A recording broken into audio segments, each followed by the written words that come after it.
So I want to take a break from wiring for a second to reintroduce my dream car.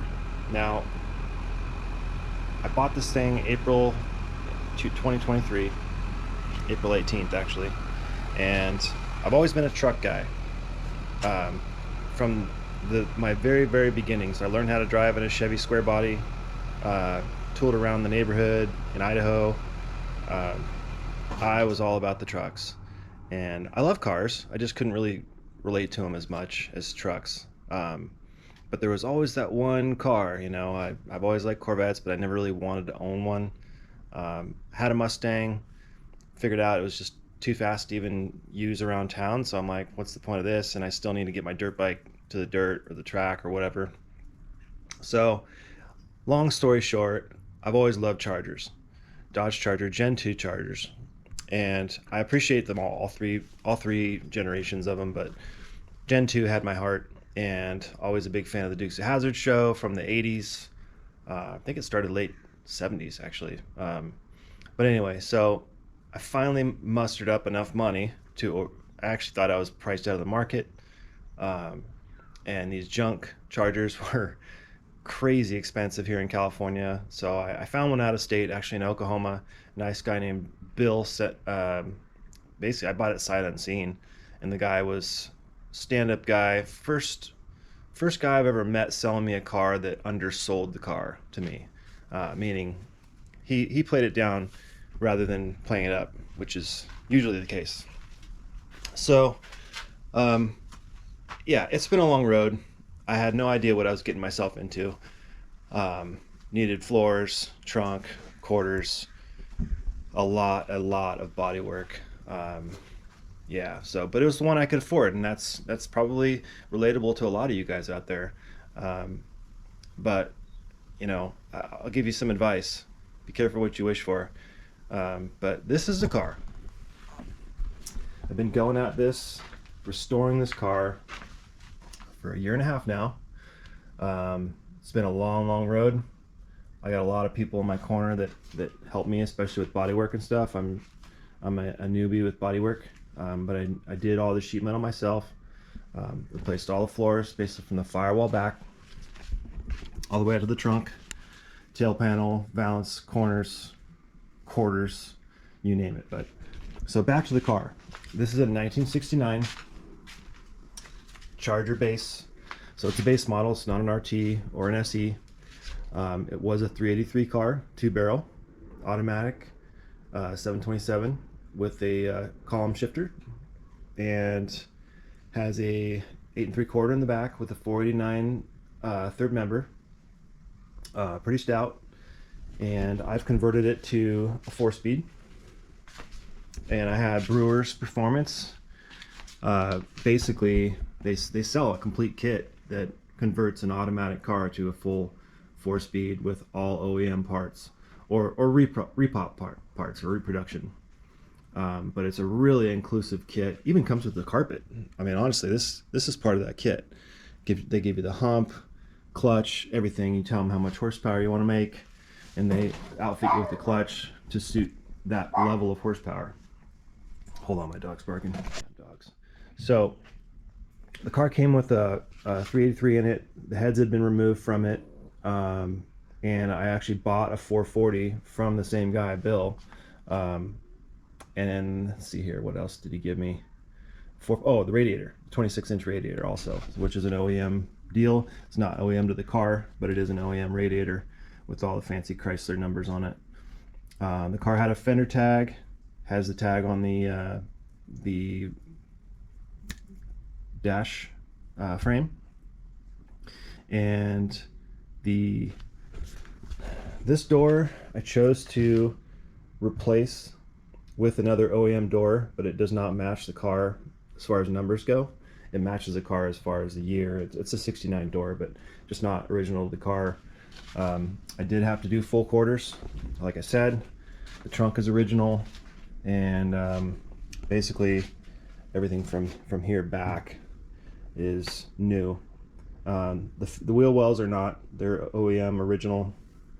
The Dutchman panel was also replaced.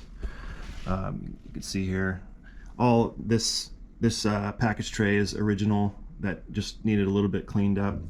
But yeah, this thing, I wouldn't say it was rough. It's rough to, I guess, non-car people, you could say, but it has come a long way. It had rally wheels, like day 2, 14-inch rally wheels on it.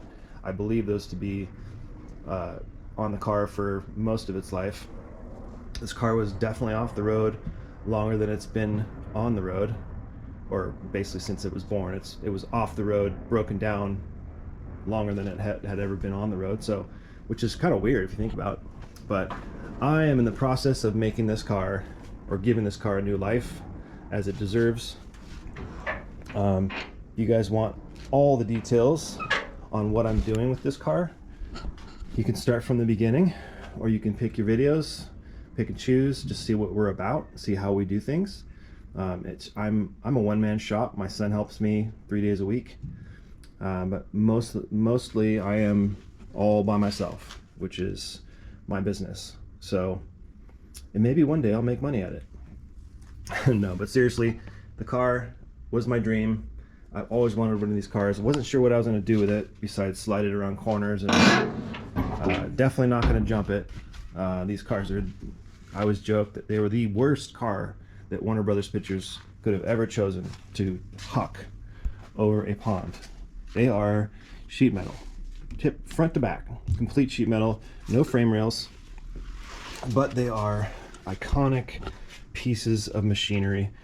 And so this is where we are today.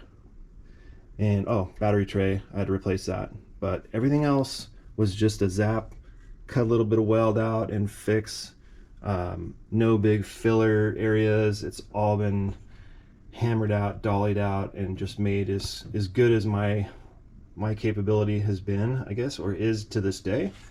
The lighting's really kind of crappy in here, but this is an original hood, but you can tell we worked hard on it.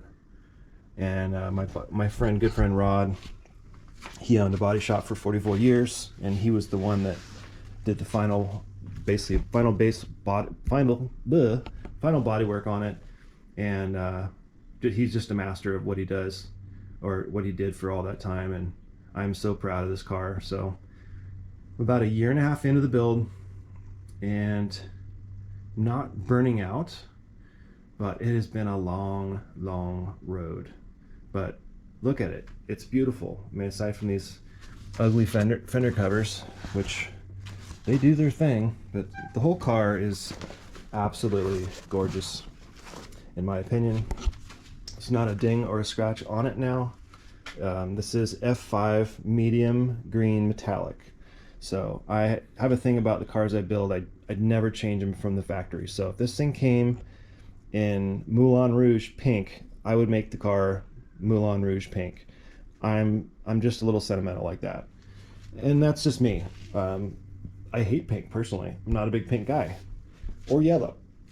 But all the other colors I can stomach. In fact, this color is not my favorite, but it came out so good. You know what I mean? So it's not a color I would have picked if I was to bought this car in '69 or '68. I wouldn't have picked this color. I would have picked the red or something a little different. But the car pops in the sun. This hasn't even been cut or buffed yet. This is straight off the gun. And I know it probably looks like a show car on camera, but it is really, really nice. I never intended this car to be a show car, but it seems to get most people to think, who have seen it, it looks like a show car. So we do detail stuff here, and sometimes we go a little overboard, but I think the devil is in the details, just like that old saying. I mean, this accessory drive alone, mostly OEM fasteners. If not, they were made to look OEM. We didn't paint over any fasteners. We just like that nice clean look. I stuck with the V-belt drive because I wanted to kind of keep it period looking. This 440 based engine is a 73 model. I don't know if it's from a motorhome, but it's the one I got. And so I took it down to my engine builder, Troy, and he built me a monster. This thing is legit. for my standards. I mean, I don't know if you guys speak 1500 horsepower or what. That's not what this is. So it's supposed to be about 650 horse, but it's supposed to be streetable. It's got a dual plane intake. It's an 850 carburetor. It's got a really big cam in it, something like 620 lift on the intake, and 610 on the exhaust. Big separation. The heads are an Avenger brand head, and they are a carbon copy of the Edelbrock Victor Senior head, which are giant. As you can see, that big ledge right here that was giving me fits as far as clearing this air cleaner under the hood. So power causes compromise sometimes, and I'm up for the challenge. But yeah, so I had to change the intake and so on and so forth. Some people I'm sure out there have had to do this. It's not the end of the world, but it's got roller everything, hydraulic roller, none of that flat tapped stuff. I don't like that that oh my gosh, I hope it doesn't blow up kind of thing. So we spent the extra money, or I spent the extra money on the heads, and it's got an entire forged internal rotating assembly. It's got an RPM crank, H-beam rods, SRP pistons. I believe those are forged as well. Actually, they might be billet pistons. I have to look at the sheet. But the thing is supposed to make 650 horsepower, which I told them 6, because I know damn well around town you can't use much more than 400. So, so yeah, I'm super happy. Engine hasn't run yet, but it is all in and bolted in. Transmission is actually under it, also assembled and on the car. Just missing a drive shaft really. The whole rear end is, it's got came with a open differential in the rear. From gosh, what is that company? It'll come to me. Well, there's a company online that sells driveline parts for these cars, Mopars cars specifically. I want to see it's a guy's name. Anyway, he built me super good axles. I did do the green bearing conversion kit. I'm kind of wishing I didn't, now that what I've read and studied, that they are not good for excessive use, sliding side to side. So I'm sure I'll have to address that. Like I said, put a limited in Eaton True Track differential. It has, don't laugh, has 276 gears in it. So when I'm around here on these freeways, 80 miles an hour is like minimum speed. So I wanted this car to not go down the freeway at 4,000 RPMs. That's not going to be good for this car. But I also want to drive it to work and go places in it and use it as a car. I'm putting I have air conditioning in it. I plan to drive it, and it's going to be a driver, and it's not going to be some kind of show car. I'm just trying to start out with a nice, neat platform here. So gonna have to have a steady, or a stealth. I can't even talk today. A stout drive shaft made for it. Thinking about upgrading the yokes to forged yokes or billet yokes. That's always been good to me in the past. So it's a bucket seat car. Had a buddy seat. Still have the buddy seat. Trying to find upholstery for it. Didn't have any broadcast sheet, unfortunately, but it does have all the numbers just about everywhere. I didn't put new sheet metal in, so I did all the floor insulation, as you can see, basically from this all the way up the firewall. Got vintage air here. I did opt for a pistol grip shifter from Brewers with the kit. They give you an option of whatever you want. You can do the 69 just straight up with a brown ball. And if I were to sell this car to a purist, I wouldn't buy it. He probably did. You can always change that back. Some guy's gonna say, "Oh, those are only in 70." Well, I wanted a pistol grip shifter, and my God, I'm gonna have one. So you guys understand that. So I am trying to stay true to the OEM fashion as much as I can within reason. If it gets in the way of me driving comfortably, like say for instance, if this was a manual steering car, I would put power steering in it. It's not practical to drive around town. with manual steering. That's a go fast thing. I'm not going to drag race it, or it won't be a drag racing car. So you kind of get what I mean with the OEM. If I have the parts, like all these little bolts that hold the dash on, these are all reconditioned, blasted, and treated with ceramic. So they will hopefully live a long time. Gone to great lengths to make this thing as OEM as possible with a few upgrades. I mean, the car was an air conditioning car to begin with, so it's staying true with vintage air. And I'm going to the lengths of hiding my components, like up where you won't see them just at a first glance in the car. I want to keep that stuff on the down low. You'll see that the rear end, I did truss it, just because I'm an off-road guy and trussing is what we do. But you can see that. Sorry about the light. But I felt like that was the right move. I am got 15/8 Kragers in the back, 15/7s in the front. I've done the bottom of this car was completely restored as well, and it's all painted in the fender wells. I don't like undercoating. I'm in California. I plan on staying here in California for a little while, but I still won't shoot undercoating on cars because I hate removing it and I think it looks like dog crap. So but yeah, so as you can see, I've put QA1 upper control arms, QA1 lowers, strut rods, Willwood brakes. These will accommodate a 15-inch wheel, which is what I wanted. I'm not into the big modern wheels on these cars. It just doesn't work for me. Doesn't mean there's something wrong with it. It just doesn't work for me. And as you can see, there's a big Batwing road race pan under there. I actually have an oil accumulator for this engine that I'm going to mount somewhere as soon as I get my valance on the front. I'm going to try to figure out where a place to put it, but I've tried to stay true as, you know, like these colors here.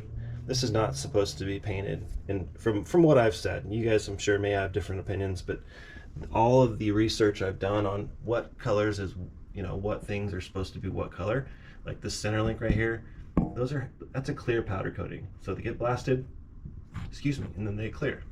So all these components are, except for the QA1 stuff, of course, are the color they're supposed to be, albeit the rear inner drum plates.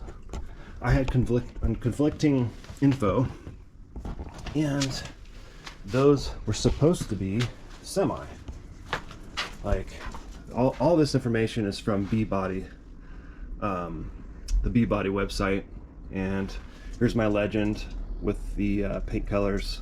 And if we go down to, let's see here, diff, drum brakes, axles, backing plates, GB. So GB, gloss black. So I did it gloss black.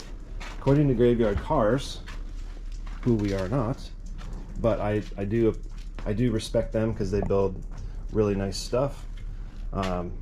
They do them in that cast coat gray, or maybe they figured out a way to make them look unpainted, but I'm not sure. But it's basically like this color, like my spindles here. You can get a better picture of it.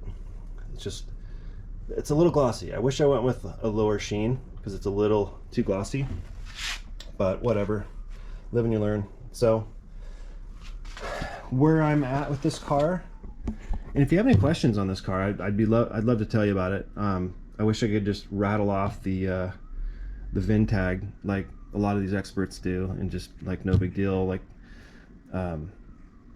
Mark Warman, you know, of course he can rattle them off, and Tom Hergert, who I've become friends with over the last year. He's actually a really solid, really smart, intelligent guy when it comes to this stuff. He could decode this in 10 seconds. In fact, Tom helped me out with, and he actually made me a video of when I was welding the trunk jack brackets, spare tire brackets, wire hold downs, all that stuff. I didn't have a trunk when I got the car, so I got it. It was basically a blank slate, so I didn't know where any of that went, and I couldn't measure for it before I took it apart. So I reached out to Tom. I'm a total stranger, and he actually had a guy go out there and Actually, Tom did it himself. Made me a video, sent me an email. Hey, Chris, check it out. Check out the video. So I was like, wow, man, that's really cool. In my experience, you know, a lot of Mopar guys are kind of weird and about giving information out. It's just, I don't know why. It's kind of silly, but whatever. But I'm an every car guy. I like Chevy, Ford, Dodge, Chrysler, GMC, all that stuff. Why limit yourself? That's what I always say. Like, trust me, you go buy a brand new truck today, you're not going to buy a bad truck. There's no such thing as a bad truck anymore. You might have some bad issues, but they'll get worked with, you know, in a second with some kid with a computer's going to come fix it. So anyway, that's my 2 cents. But I have, back to the engine is TTI headers, nothing but the best, 2-inch primaries. And I'm going to run 3-inch dual through the bottom of the car. I do build everything here. I don't sub anything out. In fact, I'm in the midst of wiring if you've been following along. And about done with the plumbing. Everything, well, I do have to remake some air conditioning lines because I wasn't happy with how some of these fittings were clocked on the hose. So I just need a few fittings and some more line. I'm gonna redo some of those so they look a little cleaner in the engine compartment. But as far as hardline plumbing goes, I've got the fuel line done. All the brake lines are pretty much done. I just need 2 silly little conversion fittings for the front calipers. And got my dash is pretty much almost done. Got some my condenser there. I have been wiring on this dash. I did a Dakota digital setup, which was kind of a tough decision to make for me because I really wanted to stay OEM, but turns out you spend about $1,000 to replace all the OEM gauges and you're still left with OEM gauges. These gauges are, I would say, a bit more than $1,000, but there's so much technology inside these guys, and you get an actual volt reading. And I would trust these gauges over any reproduction gauge any day. So the GPS speedometer, there's so much technology. It's fascinating. You know, rev limits, parameters you can establish for oil pressure, temperature pressures, an audible and a visual alarm for all the important stuff. You can see the vintage air controls right there. And you can see my American Auto Wire fuse block that goes there. I had a little segment on that not too long ago. You should check it out. But it's been well, about a year and a half since I started this car, so I wanted to show progress every week. We post on Saturdays every week now. But the people that are walking up on these videos are just looking at one thing being done or started or finished, and they don't know the whole thing. So this car is certainly a whole thing, and it's going to get done whether it kills me or not. And this is what I do. I do this for a living. I have a couple other jobs as well, but this is kind of my my golden boy here.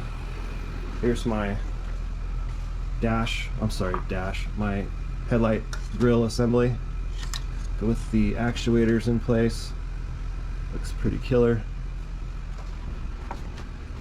We're sticking with the OEM pneumatic actuators instead of going to that electric thing. I just wasn't sure about it, you know, it's awfully expensive, so I wanted to kind of keep that original. But the thing about the pneumatic or vacuum, so this car is going to have probably not enough vacuum to run those, so what I'm probably going to have to do is purchase a vacuum pump and hide it somewhere that'll expedite or support engine vacuum if I do decide to hook it up to engine vacuum. So I do have doubts, but anyway, this is the build, and I wanted to share it with you guys. It needed to be introduced. It's just been in this shop getting built, worked on every single day, and that's how you got to do it. If you ever expect to get done, you got to do it. So Anyway, that's enough blabbing. I got to get back to work.